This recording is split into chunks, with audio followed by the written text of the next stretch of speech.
Welcome to today's Explainer. Look, we're going to step right past the emotional rhetoric and the chaotic daily headlines today. As international policy researchers, our job is to clinically analyze the absolutely unprecedented military escalation we just saw between the US, Israel, and Iran. We're going to deconstruct exactly how this crisis erupted. We'll look at the structural vulnerabilities, the strategic choices, and the massive cascading geopolitical fallout. We've got a lot of complex moving parts to unpack, so let's just jump right in to the data. Okay, here's our roadmap. 1. Decades of strategic tension. 2.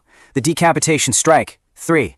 Regional contagion. 4. Necessity versus choice. And 5. Global policy implications. All right, Section 1. Decades of strategic tension. You and I both know you can't fully grasp a kinetic strike without looking at the underlying pressures. This isn't a new conflict, right? The modern baseline really kicks off in 1979. The Islamic Revolution overthrows the US-backed Shah, and boom, the new government declares the US and Israel as sworn ideological enemies. Now, we did see a brief window of diplomatic stabilization in 2015 with the nuclear deal, but that completely collapsed in 2018 when the US pulled out. And that brings us to the absolute pressure cooker of late 2025. Iran was dealing with a plummeting currency, soaring food prices, and just massive nationwide protests. 50,000. Let that number sink in for a second. That is the staggering reported number of arrests during the government's brutal crackdown on those late 2025 protests. Throw in nationwide internet blackouts and thousands of citizens killed by the regime to maintain control, and you're looking at a highly destabilized, inherently vulnerable domestic environment. The state was heavily distracted and fractured right down the middle. Section 2. The decapitation strike. And that structural vulnerability, that was the catalyst. Israeli and U.S. intelligence clearly saw this window of severe internal weakness, and the clinical specifics of the coordinated strike are just remarkable in their precision. So, it's Saturday, February 28, 2025, roughly 9:40 a.m. The target is a government compound near Hav Square in Tehran, which houses the presidency and the National Security Council. CIA intelligence had been tracking Supreme Leader Ayatollah Ali Khamenei for months, basically mapping his every move. Now, the operation was originally planned for the cover of darkness. But, actually wait, they learned of a gathering of top officials at this specific morning hour, so they bumped the whole thing up. The opportunity was literally too good to miss. Now, what's really interesting here is this target list. It's the textbook definition of a decapitation strike, which is a military strategy aimed at entirely removing the central leadership of an adversary. Look down that status column.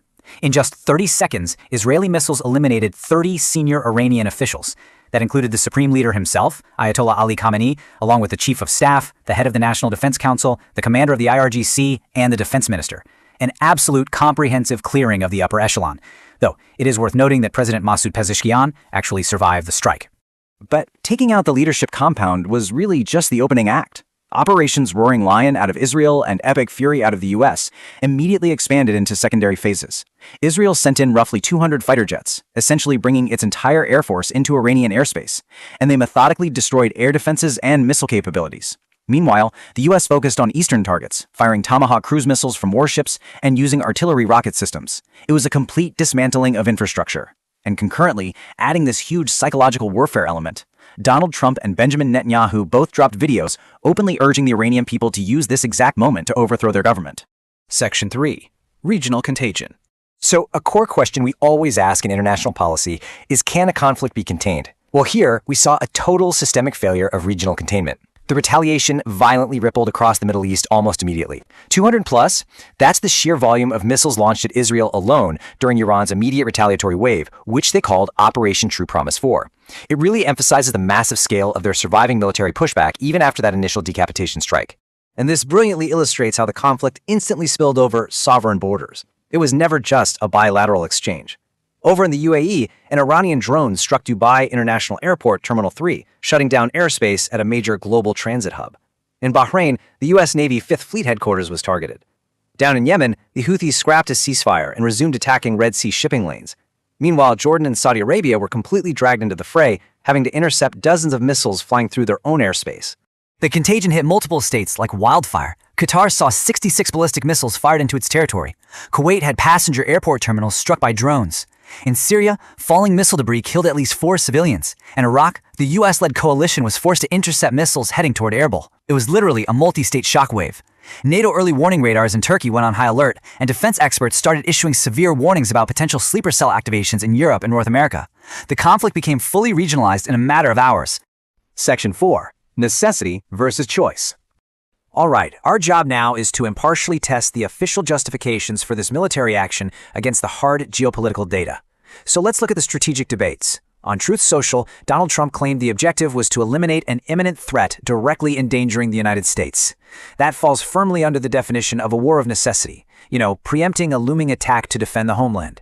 However, a lot of international policy experts argue this was actually a war of choice, a preventative measure targeting a temporarily weakened nation just to alter the geopolitical landscape. Critics are warning that this sets a very dangerous global precedent, potentially justifying attacks on any adversary the second they experience internal weakness.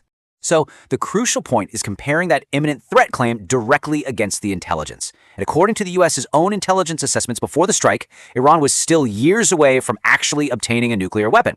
Plus, the maximum range of Iran's ballistic missile arsenal maxes out at roughly 3,000 kilometers. Does that make them a severe regional threat to neighboring countries and U.S. bases in the Middle East? Absolutely. But they were not a direct kinetic threat to the U.S. mainland across the ocean. This data deeply, deeply complicates that necessity argument. Which forces us to ask this stark, unavoidable legal question. Was this a violation of international and U.S. constitutional law? Because if it was a preventative war of choice, under international law that is heavily debated and largely considered illegal. But internally for the U.S., it triggered an immediate constitutional crisis. The president bypassed congressional approval entirely to launch a massive coordinated war against a sovereign nation. And that sparked furious protests, not just against the Iranian regime, but against American involvement altogether. Section 5. Global Policy Implications. Moving beyond the immediate military maneuvers, we have to assess the human toll. A core challenge during any active escalation is the classic fog of war. Look at the massive discrepancies in casualty reporting here. It really requires us to view the data objectively without endorsing just one set of numbers. The U.S. military confirmed 3 American soldiers killed and 5 seriously injured. Regional networks like Al Jazeera tally deaths across multiple borders, 10 in Israel, 13 in Lebanon, 6 across various Gulf states. Meanwhile, the Iranian Red Crescent reported a staggering 555 killed and hundreds injured, though those figures probably don't differentiate between military personnel and civilians. But the civilian collateral damage is undeniable and horrific. Shortly after the initial operation, an airstrike hit the Sartibi Elementary Girls' School in Iran, which sits right next to a naval base. Iranian state media claimed at least 175 deaths, mostly children, and that's a strike U.S. Central Command is actively investigating. Beyond the human cost, we are looking at severe, systemic economic threats. A huge power vacuum now exists in Iran, currently managed by a provisional government that is bent on revenge. That has escalated the risk of the Strait of Hormuz being closed, which has already sent global oil prices rising sharply amid very real fears of a worldwide energy crisis. And that leaves us right here. With the Strait of Hormuz at risk and absolutely no clear successor to the supreme leader, can global energy markets survive this ongoing escalation? We've broken down the structural vulnerabilities, the clinical execution of the strike, and the terrifying speed of the regional contagion. But the long-term systemic chain reaction of this event, it has only just begun.